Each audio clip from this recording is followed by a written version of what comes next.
100 গ্রাম কুচো চিংড়ি দিয়ে আজকে আমি বানিয়ে ফেলেছি নামি দামি রেস্টুরেন্টের মতো ফিশ কাটলেট। চলুন তাহলে রেসিপিটা বলে দেওয়া যাক। আমি নিজেও বুঝতে পারিনি যে ফিশ কাটলেটটা খেতে এতটা সুন্দর হবে।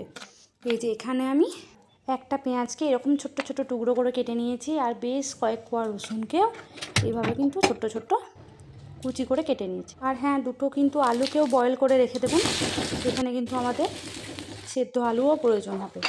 এরপর কড়াইয়ে তেল দিয়ে দিয়েছি, পেঁয়াজগুলো একটু ভেজে নিচ্ছি, ভেজে নেওয়ার পর দিয়ে দিচ্ছি রসুনগুলো ঠিক তাই একইভাবে একটু ভেজে নেওয়ার পর এই যে এখানে চিংড়ি মাছটা কিন্তু আমি বেটে নিয়েছি। খুব বেশি বাটতে হবে না, একটু যেন দানা দানা থাকে তাহলেই হবে।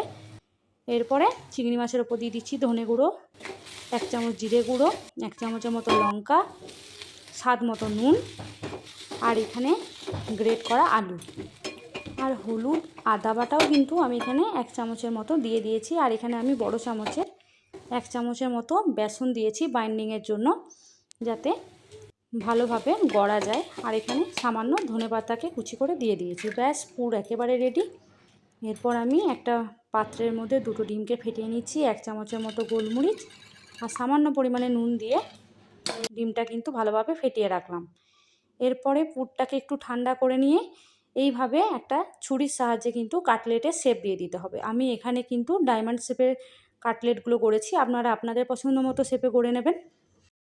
আর হ্যাঁ, আমি কিন্তু এখানে তেলের মধ্যে জিরে ফোড়ন দিয়েছিলাম, আপনারা অন্য কিছুও দিতে পারেন। এরপরে কিন্তু একটা কাটলেটকে এইভাবে ডিমের গোলায় চুবিয়ে নিয়ে ব্রেড ক্রাম্বসের মধ্যে একবার কোট করে নিয়ে আবার ডিমের গোলায় চুবিয়ে আবার একবার ব্রেড ক্রাম্বসের মধ্যে কিন্তু কোট করে নিতে হবে। এখানে আমি 2বার কোট করে নিয়েছি, তারপর আবারও একবার ছুরি দিয়ে এইভাবে ডায়মন্ড শেপগুলো কিন্তু ঠিকঠাকভাবে করে দিতে হবে।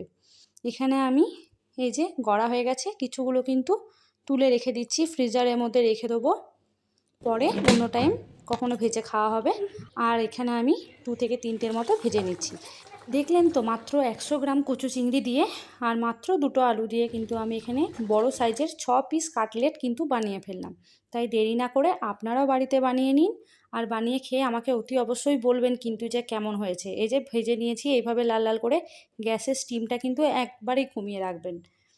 ব্যাস, হয়ে গেছে। এরপর খেয়ে দেখার পালা যে কেমন হলো। দেখা হচ্ছে অন্য কোনো ভিডিওতে। আজকের মতো টাটা। ভালো লাগলে অবশ্যই একটি শেয়ার করে দেবেন। দারুণ।